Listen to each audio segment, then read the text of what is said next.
Welcome to Demand and Disrupt, the Disability Podcast. Here, we will learn to advocate for ourselves and each other. This podcast is supported with funds from the Avocado Press, based in Louisville, Kentucky. I'm Kimberly Parsley, and I'm here with my co-host, Lisa McKinley. Hey, Lisa, how are you doing?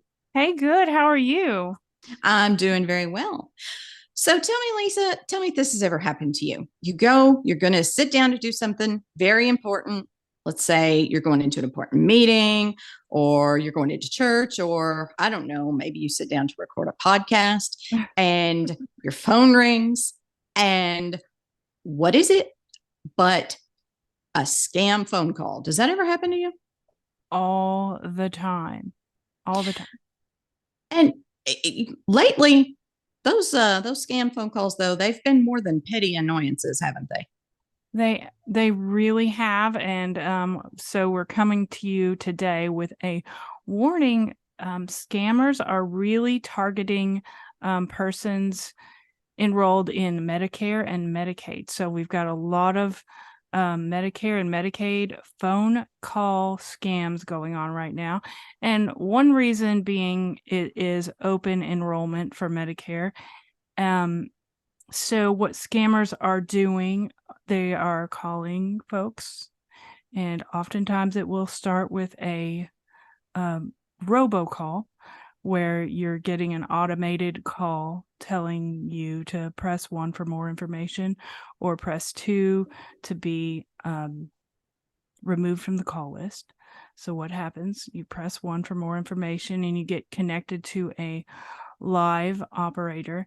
And this is where the scam comes in. They will try to get sensitive information like your bank account number and your credit card number. Medicare will never ask you these things over the phone. You may get a call, text, or email from your state agency telling you it's time to enroll, but they won't ask for credit card numbers or bank information. So that's the number one red flag. And if that happens, you need to hang up immediately, and you can report the scam to the FTC.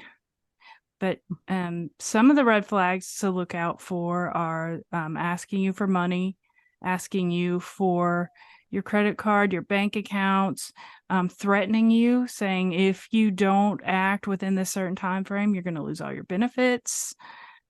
It's really scary. I don't know if you've received any of these calls. Have you, Kimberly? I have, yeah, and it is scary for those of us, especially for whom our healthcare is so important. Even if we know better, we know this is probably a scam, but my gosh, we're also afraid, aren't we, of losing our health care, that we're like, well, maybe I'll risk it. I don't know. It's not even just phone calls. There's a lot of mail scams even going on with Medicare. We just received a letter in the mail saying my mother's benefits were going to be decreased like by 2/3, and it's like there's no reason for this. And of course they give a fake number, but it looks legit. So anytime you are in doubt, contact your state agency, contact your local office, take the letter in or tell them about the phone call you received, and make sure things are really legitimate before you act upon any kind of letter or call you receive. Well, that's good advice. And number one, always never give out personal information over the phone. Never give out your bank account information over the phone. Is that right? Never. FTC says if you are asked either your bank account information or credit card information, that it is a scam, and to hang up immediately and to report the call. And how do they do that? How do people report? You can simply go to Reportfraud.ftc.gov, and there will be a place there where you can fill out the details of the call and the fraud. Excellent. That's very important. That's a step that's a step I've never taken. I bet a lot of us haven't, So great information, Lisa. Thank you so much for that. Something, since we're talking about scary things, it is October, which means Halloween is nearly upon us. And one of the things I have been looking into is Halloween costumes for the disabled. And I looked up in wheelchair, like additions to costumes for wheelchair users in particular. Like if your little one, apparently one of the most common costume is Batman. And for wheelchair users, there's like a Batmobile, addition that you can buy so that the wheelchair is covered in like a Batmobile costume. Isn't that cute? Oh, that is cute. I thought that would be great. The princess thing, you could be Cinderella in the awesome Cinderella carriage. There were all kinds of these, and they are sold at Amazon. Disney makes a bunch of them, and I'll have a link to some of those in the show notes for anyone who's interested. I think there may still be time to get the costumes. And I was thinking about this when I saw it, and I thought, I wonder if this is the kind of thing where like people who use wheelchairs, maybe they've known this. Maybe this has been around for years and years, and I'm just now figuring it out that way. I think it's cool. And so I was even unsure if I was going to talk about this topic today, but then I thought, our roots in this podcast are as an offshoot of the original disability rag. And one of the things the rag did was to educate people with disabilities, educate them about people with other disabilities. So, I mean, I think I would like to continue that. What do you think? I mean, I think you're right. I think it's really important. We don't always, cross disabilities. You have your certain disability that's familiar to you. I mean, for us, it's blindness, and but you're not always aware of the struggles or the things other people might be going through, or the equipment that's available to them. And I think it's important to educate ourselves and to be open to hearing about other disabilities and what might be available.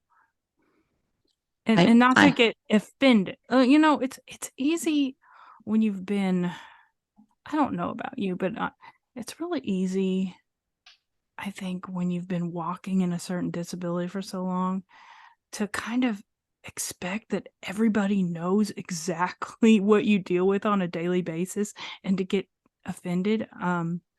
I sometimes get caught up in that. I don't know if you do, but I think, by talking about other disabilities, and it might help. Yeah, I think so. And, also, unfortunately, just because you have one disability does not make you immune from getting another one, as I know all too well.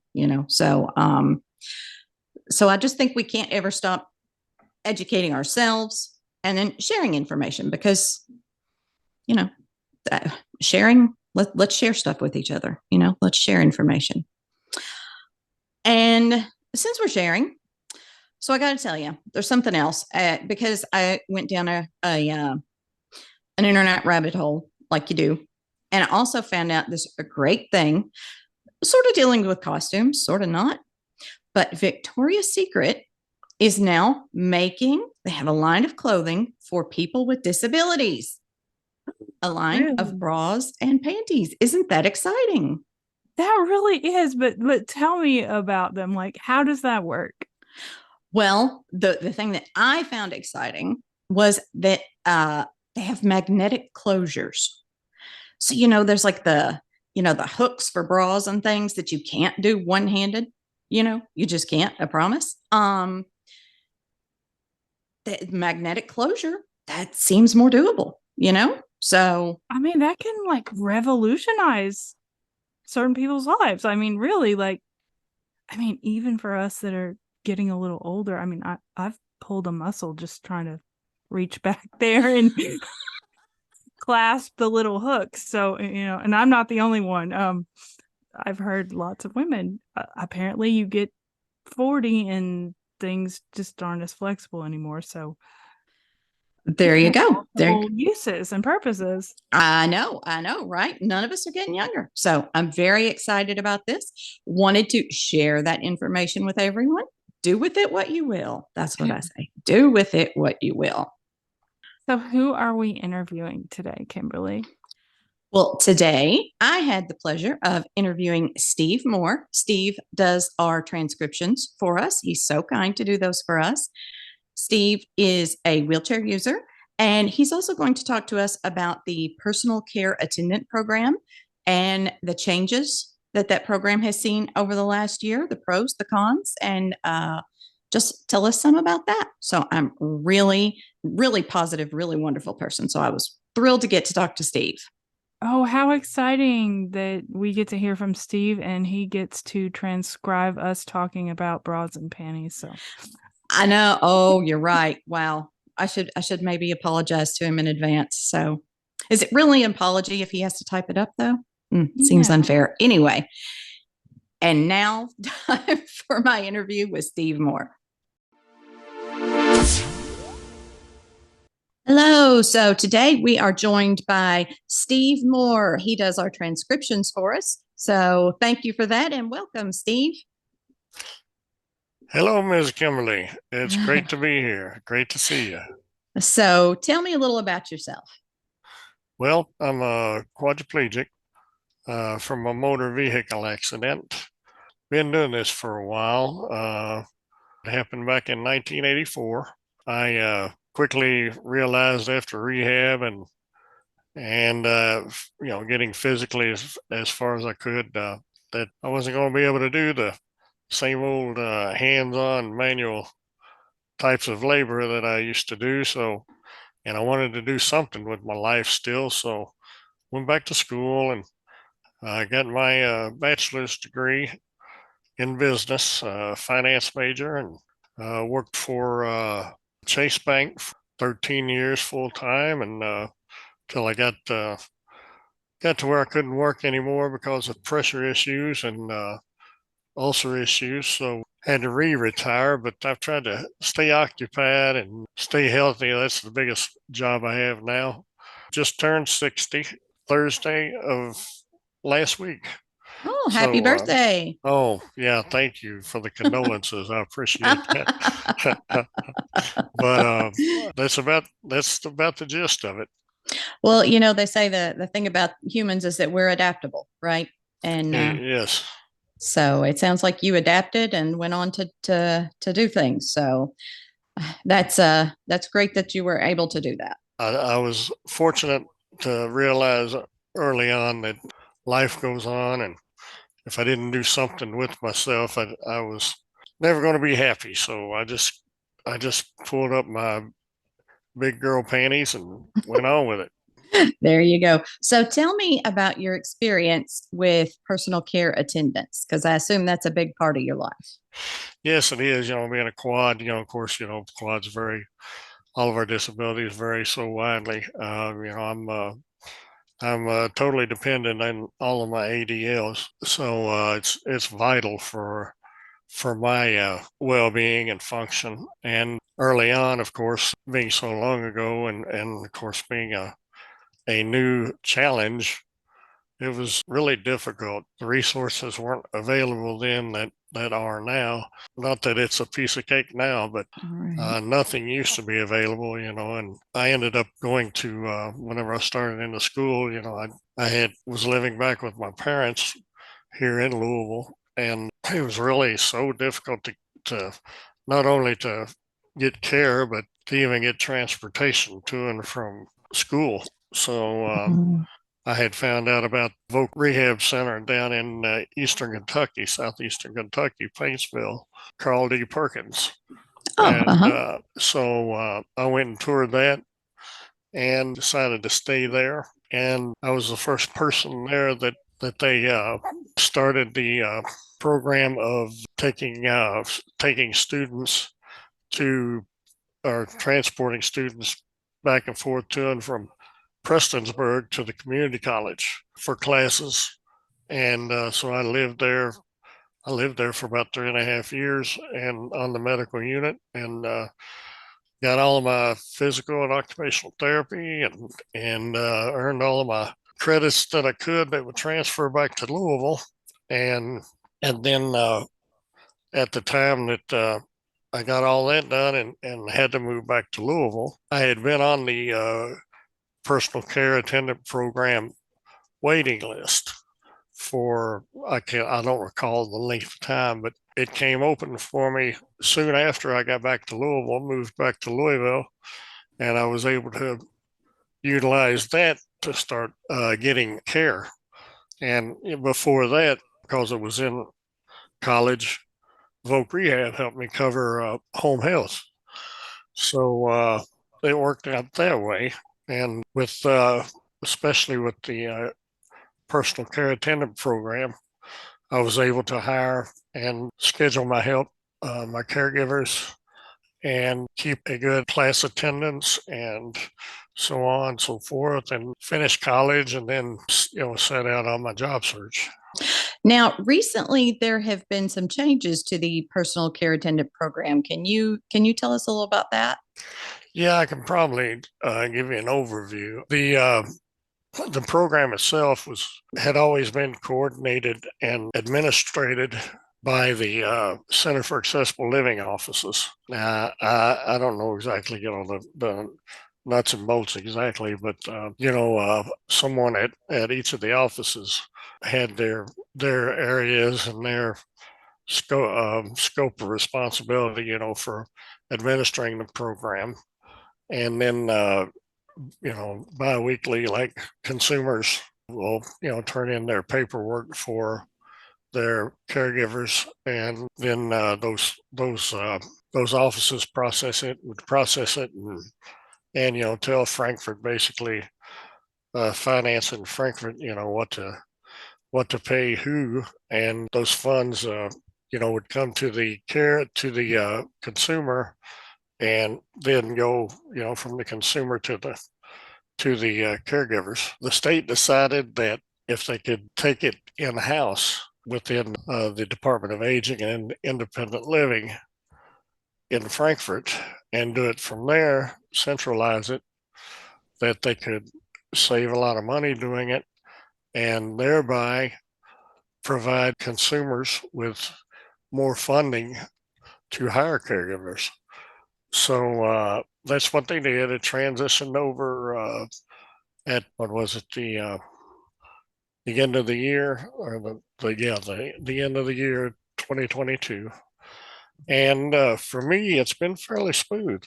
I haven't really had any trouble. Yeah. So that's been a relief, because you always have those worries anytime there are changes, and it's so vital. The assistance that provides is so vital to most everyone as far as retaining assistance. So that's been a blessing. So what have you heard from other people? Has the transition been as smooth for others as well? I really don't know. I don't know anybody else personally who benefits from the program. So I really can't comment as to that. I bet when those big changes come and they're coming, I bet it is terrifying, isn't it? Oh, it can be. Yeah, it can be, because especially, when you've experienced just dead spots before, it's just like, oh no, what am I going to do now? Mm-hmm. Yeah. I was really fortunate as I went through the process after moving back home. I had, super supportive parents and family, and thankfully, not that I didn't have difficulties, but for the most part, things fell into place pretty good. And I was an oddball. I was a statistical, what do they call it? A statistical anomaly. Thank you. Yeah. Yes, ma'am. So many of us are statistical anomalies, aren't we? We really are. Yeah, if we think about it. So what kind of changes would you like to see going forward for personal care attendant program? I would love to see it expanded to become available for more disabled Kentuckians. The need is so great. It's not, like I said, that things have changed a lot over the past 39 years to what they were, but and there are comparatively a lot of other resources available and helpful, but it's still not enough. There are just so many people who are affected with their well-being and independence and so forth, that and to provide even a little more funding so that that we could actually attract and retain assistance more easily. It's really difficult when you lose a good attendant, because it's usually a process of hiring and trying different people over time to find somebody that's really good again. And so that's the thing. That's one of the things that that would help. Is if you were able to pay to attract more qualified or more motivated folks. So you interact with these people constantly, right? I mean, yes. The quality of your life is in a lot of ways dependent on the quality of your personal care attendant. Would you say that's correct? That's absolutely right. You can't whenever you have anybody that's not thorough or not reliable or not sufficient in their care, then that really takes away from your attitude, from your personal sense of well-being and your worries and woes and so forth. To have caregivers who are responsible and know their jobs and are motivated, it makes life so much easier compared to the alternative, or even compared to an institution. I've been in a nursing home one time. I had about a 30-day stay to recover from some surgery. I swore then that I'd never go back to one. Now, I don't know that I won't. Never know about your future like that, but to be able to have your own care at home, to be able to decide it yourself, to direct it yourself, and to hire your own people or replace your own people, etc. There's just no comparison. There's nothing like it. We all want that choice, don't we? Yes, we really do. Yeah. It's incredible the difference it makes in your life. Yeah. Same here. Same here. Having choices is, well, it's critical to your well-being. You're right about that. So let's say if there's someone listening and they are at that point or on the cusp of needing personal care attendants, what do you advise? What do they need to do? Well, don't give up, that's for sure. Try to think of all the resources possible. Be in contact with your local Center for Accessible Living, the Department for the Aging and Independent Living. Talk to other people too, especially if you know anybody that's in, the same boat or has had the same experience, for ideas. Do brainstorming with other people. Look online. There's a one website that I'm aware of is called care.com, and you can advertise there for help. You can even get on PCAP list as quickly as possible.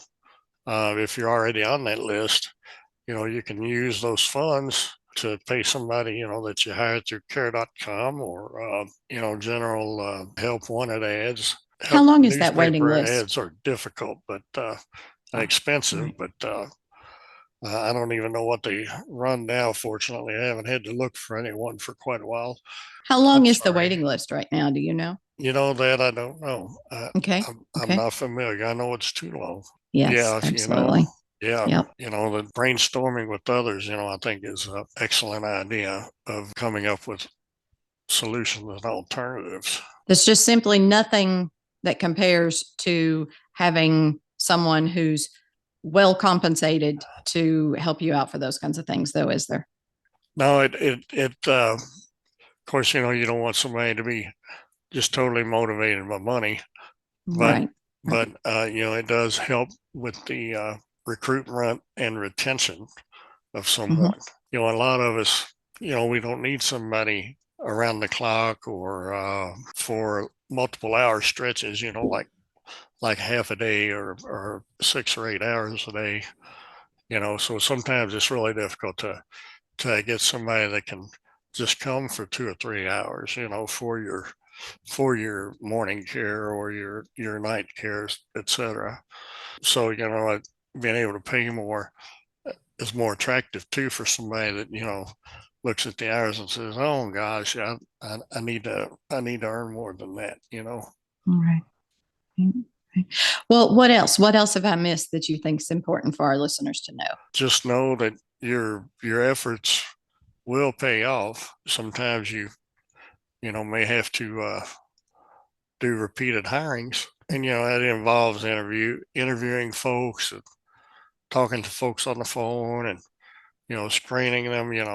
That's another good idea is to come up with decent questions to interview folks so that you can get an idea of their skills. And one helpful tool is to come up with good screening questions for your folks that you're looking to possibly hire. You're going to need to talk to folks on the phone and set up interviews sometimes with folks, and good questions can give you a good idea as to how the person feels about such a job and the requirements of the job and so forth. The center has a great employment package that, if you are on the personal care attendant list, that, they can provide you, or they might even provide you one. I'm sure they would provide you one, even if you're just on the waiting list or whether you're on the list at all. Okay. It's just a good idea to do that, and just keep trying. Keep trying. The more you try, the better you're going to come out. Sometimes you're going to have to hire people and let the same people go in a short time because you're really not satisfied with them, or they don't work long and they'll leave. It really takes a special person to do this kind of work and to care about what they're doing and be motivated, other than financially. Right. But it pays off. It pays off in dividends all the way through, as long as you stay with it. Okay. All right. Well, thank you very much, Steve, for educating us about the personal care attendant program and your own issues with that. And thank you very much. And everyone else, thank you for listening. We will see you again soon. Bye-bye. If you like the podcast, remember to follow or subscribe so you never miss an episode. If you really like the podcast, we'd love it if you could leave us a rating or review on Apple Podcasts or Spotify or wherever you get your podcasts. That helps more people to find us.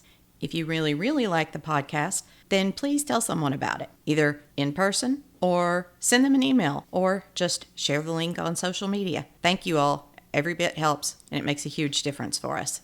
If you'd like a transcript, please send us an email to demandanddisrupt@gmail.com and put transcript in the subject line. Thanks to Steve Moore for helping us out with transcripts. Thanks to Chris Unkin for our theme music. Demand and Disrupt is a publication of the Avocado Press with generous support from the Center for Accessible Living located in Louisville, Kentucky. And you can find links to buy the book, A Celebration of Family, Stories of Parents with Disabilities, in our show notes. Thanks, everyone. You say you've seen a change in me. Just for once I think I would agree. We both know there's a difference. We've had our curtain call, and this time the writing's on the wall.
each and every letter spelled out.